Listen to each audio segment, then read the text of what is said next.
श्रीमद् भागवत पुराण दूसरा स्कंद 8वां अध्याय।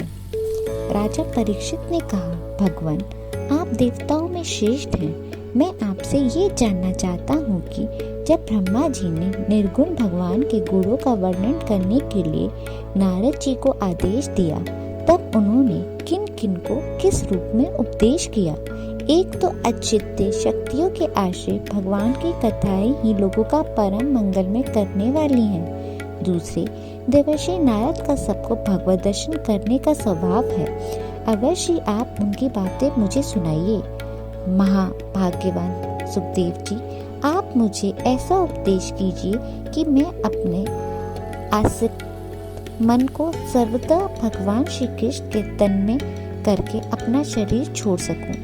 जो लोग उनकी लीलाओं का श्रद्धा के साथ नित्य श्रवण और प्रदर्शन करते हैं, उनके हृदय में थोड़े ही समय में भगवान प्रकट हो जाते हैं। श्री कृष्ण कान के छिद्रों के द्वारा अपने भक्तों के भाव में हृदय कमल पर जाकर बैठ जाते हैं, और जैसे शरद ऋतु जल का कैदलापन मिटा देती है, वैसे ही भगवत के मनों का मैल नाश कर देते हैं। जिनका हृदय शुद्ध हो जाता है, वे श्री कृष्ण के चरण कमलों में एक क्षण के लिए भी नहीं छोड़ता।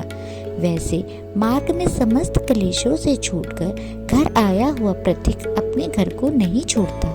भगवान जीव का पंचभूत के साथ कोई संबंध नहीं है, फिर भी उसका शरीर पंचभूतों से ही बना है। तो क्या स्वभाव से ही ऐसा होता है, अथवा किसी कारणवश? आप इस बात का मन पूर्ण रीति से जानते हैं। आपने बतलाया कि भगवान की नाभि से वह कमल प्रकट हुआ जिसके लोगों की रचना हुई। जब जीव अपने सीमित अवयवों से जैसे परिचित है, वैसे ही आपके परमात्मा को भी सीमित अवयवों से परिचित सा वर्णन किया गया। ये क्या बात है? जिनकी कृपा से सर्वभूत ब्रह्मा जी ने प्राणियों की सृष्टि करते हैं, जिनकी नाभि से कमल के पैदा होने पर भी जिनकी कृपा से ही ये उनके रूप का दर्शन कर सकते थे, वे संसार की स्थिति, उपस्थिति और प्रलय हेतु सर्वात्मय और माया के स्वामी परम पुरुष परमात्मा आपकी माया का त्याग करके किस रूप में शयन करते हैं। पहले आपने बतलाया था कि विराट पुरुष के अंगों से लोक और लोकों की रचना हुई है। फिर ये भी बतलाया कि लोक और लोकों के रूप में उनके अंगों की कल्पना हुई। इन दोनों बातों का तात्पर्य क्या है? महाकल्प और उनके अंतर्गत अवान्तरण कल्प कितने हैं? भूत, भविष्य और वर्तमान काल का अनुमान किस प्रकार किया जाता है? क्या स्थूल देहाभिमानी जीवों की आयु भी बंधी हुई है? ब्रह्मश्रेष्ठ काल की सूक्ष्म गति, त्रुटि आदि और स्थूल गति, वर्ष आदि किस प्रकार से जानी जाती है? विविध कर्मों से जीवों की कितनी और कैसी गतियां होती हैं? देव, मनुष्य आदि योनियां सत्व, रज, तम इन 3 गुणों के फलस्वरूप ही प्राप्त होती हैं। उनको जानने वाले जीवों में से कौन कौन किस किस योनि को प्राप्त करने के लिए किस किस प्रकार से कौन कौन कर्म स्वीकार करते हैं? पृथ्वी, पाताल, दिशा, आकाश, ग्रह, नक्षत्र, पर्वत, नदी, समुद्र, द्वीप और उनमें रहने वाले जीवों की उत्पत्ति कैसे होती है? ब्रह्मा का परिमाण भीतर और बाहर दोनों प्रकार से बतलाइए।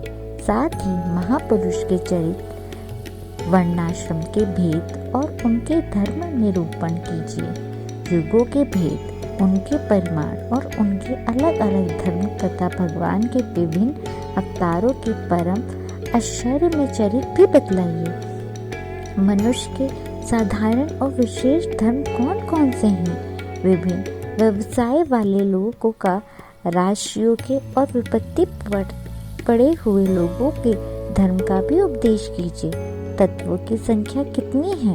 उनके स्वरूप और लक्षण क्या हैं? भगवान की आराधना की और अध्यात्म योग की विधि क्या है? योगेश्वरों को क्या क्या ऐश्वर्य प्राप्त होते हैं? तथा अंत में उन्हें कौन सी गति मिलती है? योगियों का लिंग शरीर किस प्रकार भिन्न होता है? वेद, उपवेद, धर्मशास्त्र, इतिहास और पुराणों का स्वरूप एवं तात्पर्य क्या है?